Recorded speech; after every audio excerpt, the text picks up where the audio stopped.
Assalamualaikum warahmatullahi wabarakatuh. Perkenalkan, nama saya Alfriani Priscilla Putri dengan NIM G7012409. Saya dari kelas B. Nah, tujuan saya untuk membuat video ini adalah memenuhi tugas pendahuluan praktikum analisis farmasi. Percobaan kedua. Nah, soal yang pertama itu adalah jelaskan kriteria struktur kimia apa yang harus dimiliki oleh suatu molekul seperti paracetamol agar dapat teridentifikasi oleh spektrofotometer UV vis.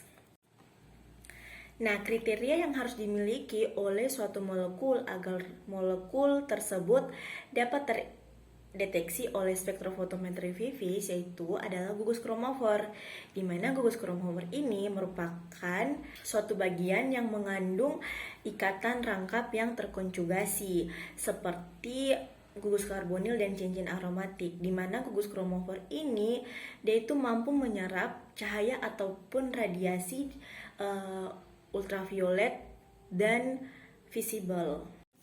Selain itu, sistem terkonjugasi yang panjang atau gugus auxokrom itu seperti gugus OH dan gugus NH2 itu akan meningkatkan kemampuan serapan sehingga molekul tersebut dapat terdeteksi oleh spektrofotometer UV vis. Baik, selanjutnya soal nomor 2 yaitu jelaskan perbedaan fungsi dan ciri-ciri dari gugus kromofor dan auxokrom.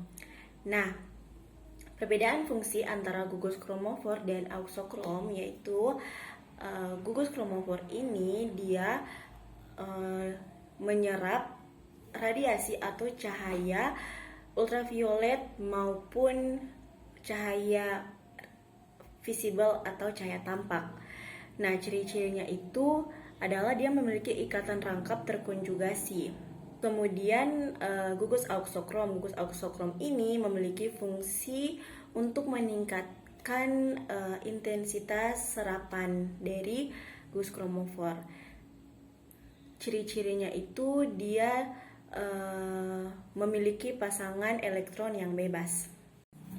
Nah, soal yang ketiga yaitu bagaimana spektrofotometer dapat mengidentifikasi perubahan struktur setelah penambahan NaOH pada sampel. Nah, spektrofotometer itu dapat mengidentifikasi adanya perubahan melalui pergeseran panjang gelombang maksimum ke arah yang lebih besar atau bisa disebut batokromik atau redshift. Nah, dengan adanya penambahan NaOH pada sampel akan menyebabkan sistem konjugasi itu meningkat dan energi yang dibutuhkan untuk transisi elektron itu menjadi menurun, yang kemudian akan menyebabkan panjang gelombang maksimum itu akan bergeser ke arah yang lebih besar. Nah, selanjutnya itu soal yang keempat. Mengapa setiap senyawa itu memiliki panjang gelombang atau lambda max yang spesifik? Nah, alasannya karena setiap senyawa atau setiap molekul itu memiliki struktur elektronik dan tingkat energi yang berbeda. Nah, perbedaan inilah yang menyebabkan energi transisi elektron juga berbeda. Sehingga panjang gelombang atau lambda max yang akan diserap itu menjadi khas atau unik atau juga biasa disebut spesifik pada tiap-tiap molekul atau tiap-tiap senyawa. Nah, soal yang terakhir itu nomor 5. Berdasarkan prinsip hukum Lambert-Beer, jelaskan mengapa pada pengukuran kadar suatu sampel itu dilakukan pada panjang gelombang maksimum. Alasannya karena pada panjang gelombang maksimum atau lambda max itu absorban itu mencapai nilai tertinggi sehingga sensitivitas pengukuran itu menjadi maksimal. Selain itu, adanya perubahan konsentrasi mempengaruhi perubahan absorbensi menjadi lebih linear dan akurat sehingga hasil